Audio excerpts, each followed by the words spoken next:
and welcome to another ASMR history video here on the channel.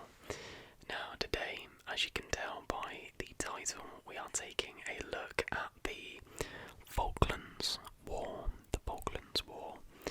Now, similar to the last history video we did, link to the playlist in the description, we're not just going to be looking at strictly the timeline of events, but rather I've got some different sections we're going to be going through. We're going to start with a quick summary of what the Falklands War actually was.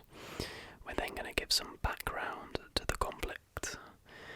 We've then got the events, so we'll go through a little bit of a timeline, and then finally we will finish with its significance. I found a really informative article on, and it's titled 5 Ways the Falklands War Changed the World. So 4 different sections to hopefully teach you something new, or at the very least relax you.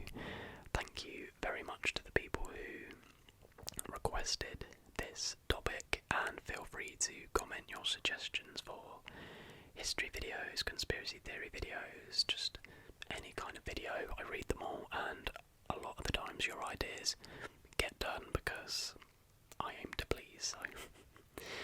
So yeah, without further ado, let's take a whispered look at the Falklands War. So, starting off with a summary. Fought in 1982, the Falklands War was the result of the Argentine invasion of the British-owned Falkland Islands. Located in the South Atlantic, Argentina had long claimed these islands as part of its territory. On April 2nd, 1982, Argentine forces landed in the Falklands, capturing the islands 2 days later. In response, the British dispatched a naval and amphibious task force to the area. The initial phases of the conflict occurred mainly at sea between elements of the Navy and the Argentine Air Force. On May 21st, British troops landed, and by June 14th had compelled the Argentine occupiers to surrender. So that gives you a very brief overview of the Falklands War. So now let's move into the background, the prelude, if you will. So the Falklands Islands, located about 300 miles off the southern tip of Argentina, had long been claimed by the British. British navigator John Davis may have sighted the islands in 1592, and in 1690 British Navy Captain John Strong made the first recorded landing on the islands. He named them after Viscount Falkland, who was the first Lord of the Admiralty at the time. In 1764, French navigator Louis Antoine de Bougainville founded the islands, his first human settlement on East Falkland, which was taken over by the Spanish in 1767. In 1765, the British settled West Falkland, but left in 1774 for economic reasons. Spain abandoned its settlement in 1811.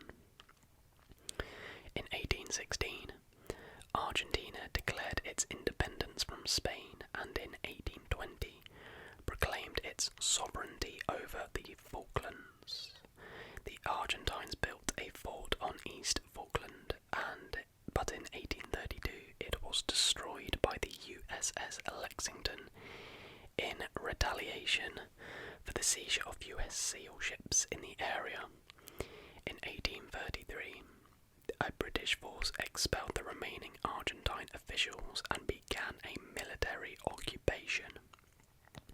In 1841, a British lieutenant governor was appointed, and by the 1880s, a British community of some 1,800 people on the islands was self-supporting. In 1892, the wind-blown Falkland Islands were collectively granted colonial status.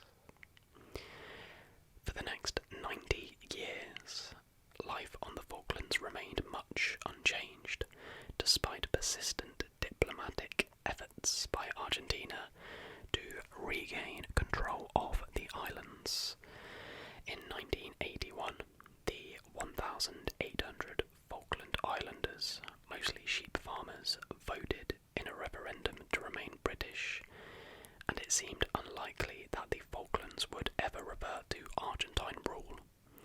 Meanwhile, in Argentina, the military junta led by Lieutenant General Leopoldo Galtieri was suffering criticism for its oppressive rule and economic management, and planned the Falklands invasion as a means of promoting patriotic feeling and propping up its regime.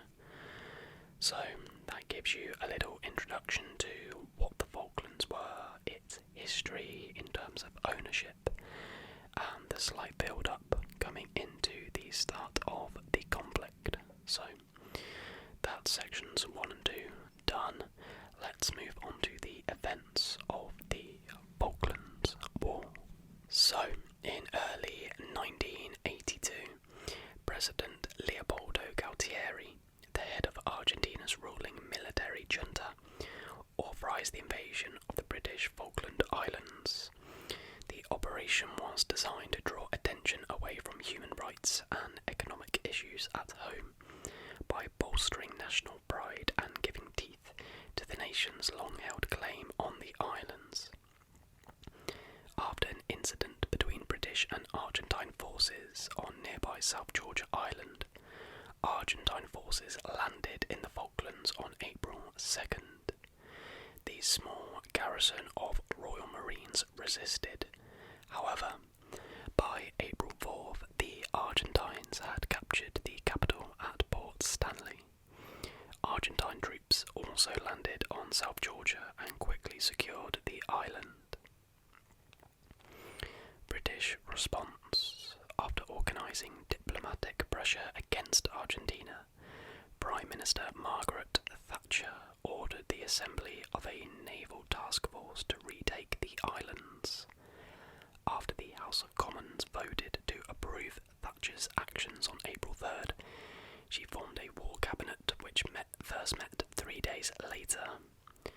Commanded by Admiral Sir John Fieldhouse, the task force consisted of several groups, the largest of which was centred on the aircraft carriers HMS Hermes and HMS Invincible, great name, led by Rear Admiral Sandy Woodward.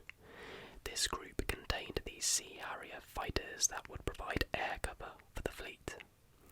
In mid-April, Fieldhouse began moving south with a large fleet of tankers and cargo ships to supply the fleet while it operated more than 8,000 miles from home. All told, 127 ships served in the task force, including 43 warships, 22 Royal Fleet auxiliaries, and 62 merchant vessels. As the fleet sailed south to its staging area at Ascension Island, it was shadowed by Boeing 707s from the Argentine Air Force.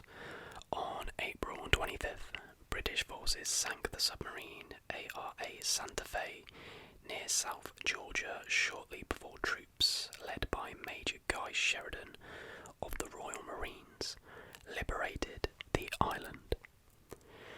5 days later, operations against the Falklands began with the Black Buck raids by RAF, Falcon bombers flying from Ascension. These saw the bombers strike the runway at Port Stanley and radar facilities in the area. That same day, Harriers attacked various targets, as well as shot down 3 Argentine aircraft. As the runway at Port Stanley was too short for modern fighters, the Argentine Air Force was forced to fly from the mainland which placed them at a disadvantage throughout the conflict. While cruising west of the Falklands on May 2nd, the submarine HMS Conqueror spotted the light cruiser ARA General Belgrano. Conqueror fired 3 torpedoes, hitting the World War II vintage Belgrano twice and sinking it. This attack led to the Argentine fleet, including the carrier ARA 25 de Mayo, 25th of May, nice, remaining in port for the rest of the war. 2 days later, they had their revenge when an Exocet anti-ship missile launched from an Argentine Superintendent fighter struck HMS Sheffield, setting it ablaze. Having been ordered forward to serve as a radar picket, the destroyer was hit amidships and the resulting explosion severed its high-pressure fire main. After attempts to stop the fire failed, the ship was abandoned. The sinking of Belgrano cost 323 Argentines killed, while the attack on Sheffield resulted in 20 British dead. Next we have landing at San Carlos Water. On the night of May 21st, the British Amphibious Task Group under the command of Commodore Michael Clapp moved into Falklands South and began landing British forces at San Carlos Water on the northwest coast of East Falkland. The landings had been preceded by a special air service raid on nearby Pebble Islands airfield. When the landings had finished, approximately 4,000 men, commanded by Brigadier Julian Thompson, had been put ashore. Over the next week, the ships supporting the landings were hit hard by low-flying Argentine aircraft. The sound was soon dubbed Bomb Alley, as HMS Ardent, HMS Antelope and HMS Coventry all sustained hits and was sunk, as was MV Atlantic Conveyor with a cargo of helicopters and supplies. Thompson began pushing his men south, planning to secure the western side of the island before moving east to Port Stanley. On May 27th-28th, 600 men under Lieutenant Colonel Herbert Jones outfought over 1,000 Argentines around Darwin and Goose Green, ultimately forcing them to surrender. Leading a critical charge, Jones was killed later, received the Victoria Cross posthumously. A few days later, British commandos defeated Argentine commandos on Mount Kent. In early June, an additional 5,000 British troops arrived and command shifted to Major General Jeremy Moore. While some of these troops were disembarking at Bluff Cove and Fitzroy, their transports RFA Sir Tristram and RFA Sir Galahad were attacked, killing 56. Next we have the fall of Port Stanley. After consolidating his position, Moore began the assault on Port Stanley. British troops launched simultaneous assaults on the high ground surrounding the town on the night of June 11th. After heavy fighting, they succeeded in capturing their objectives. The attacks continued 2 nights later, and British units took the town's last natural lines of defence at Wireless Ridge and Mount Tumbledown. Encircled on land and blockaded at sea, the Argentine commander, General Mario Menendez, realised his situation was hopeless and surrendered his 9,800 men on June 14th, effectively ending the conflict. Aftermath and casualties. In Argentina, the defeat led to the removal of Galtieri 3 days after the fall of Port Stanley. His downfall spelled the end for the military junta that had been ruling the country and paved the way for the restoration of democracy. its national confidence, reaffirmed its international position, and assured victory for the Thatcher government in the 1983 elections. The settlement that ended the conflict called for a return to status quo antebellum. Despite its defeat, Argentina still claimed the Falklands and South Georgia. During the war, Britain suffered 258 killed and 777 wounded. In addition, 2 destroyers, 2 frigates, and 2 auxiliary vessels were sunk. For Argentina, the Falklands War cost 649 killed, 1,068 wounded, and 11,313 captured. In addition, the Argentine Navy lost a submarine, a light cruiser, and 75 fixed-wing aircraft. And there you have it, that rounds up the sort of key events of the Falklands War, and to sort of round off this video, in that last sort of paragraph we sort of touched on the significance a little bit, but we're basically, as I mentioned earlier, going to be looking at the significance of the Falklands War and going through 5 ways that this war changed the world. Number 1. Without the Falklands, Thatcherism would be forgotten. Before the invasion of the Falklands, Margaret Thatcher was on her way out. The Tories had been trailing the SDP Liberal Alliance in the polls, and unemployment was rocketing. No one expected her to win a second term, but the simplicity of the war, a winnable conflict against a hostile foreign dictatorship, boosted public support for the government. In the euphoria which followed the victory, the Tories returned to the top of the opinion polls and won the next year's general election by a landslide.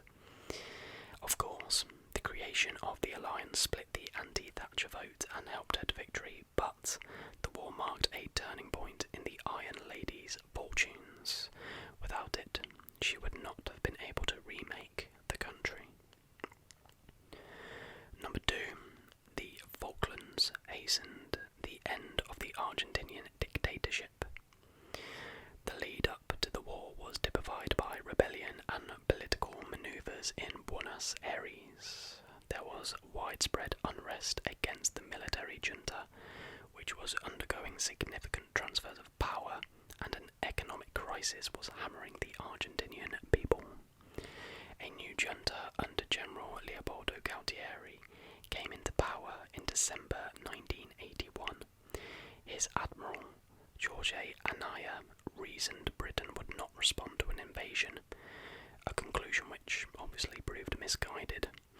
While Argentina was indeed united in support for the invasion, which temporarily boosted the regime's popularity, its disastrous aftermath helped secure elections in 1983, returning the country to a democratic government.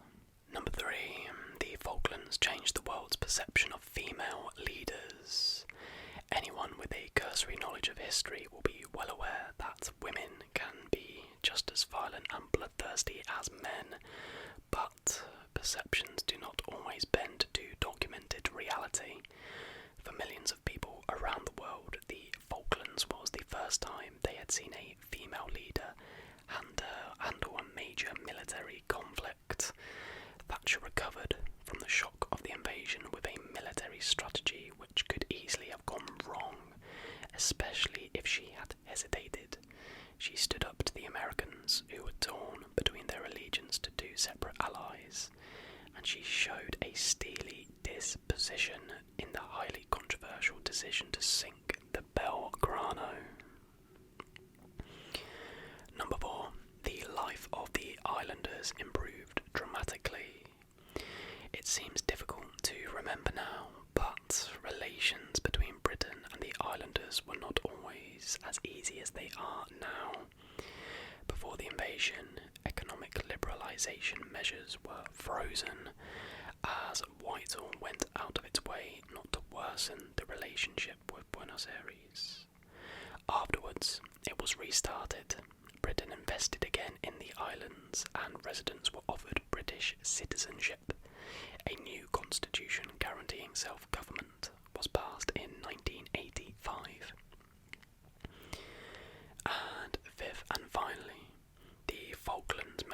seems simple and just. In the shadow of Iraq and Afghanistan, it is difficult to remember that for a while, war did not seem such a messy and morally confusing thing. The Falklands was the last battle British fought alone, but it was also the last battle with a readily comprehensible moral through line. Britain was fighting an aggressor state run by a right-wing dictatorship to protect people from invasion by a foreign power. The successful overturning of the invasion made Britain feel proud and, despite the controversy around the Belgrano, tricked it into believing that war was morally and practically straightforward. The theory of liberal interventionism espoused by Tony Blair, while not directly inspired by the Falklands, seemed tenable because of this relatively benign context. In the years that followed, the UK took part in operations in Sierra Leone, former Yugoslavia, Afghanistan and Iraq, to name just a few. With each conflict, the moral and practical simplicity of military conflict disintegrated further. The article was really well written and very interesting. Especially that fifth and final point, I have to say. But yeah, hopefully everybody, you did enjoy that ASMR history video. As I said earlier, I think the link to all the other history videos, the playlists are down below. There's like a conspiracies one, a facts one, and another one. I can't remember off the top of my head, but they're all down in the description below if you fancy a history binge. Hopefully you found it informative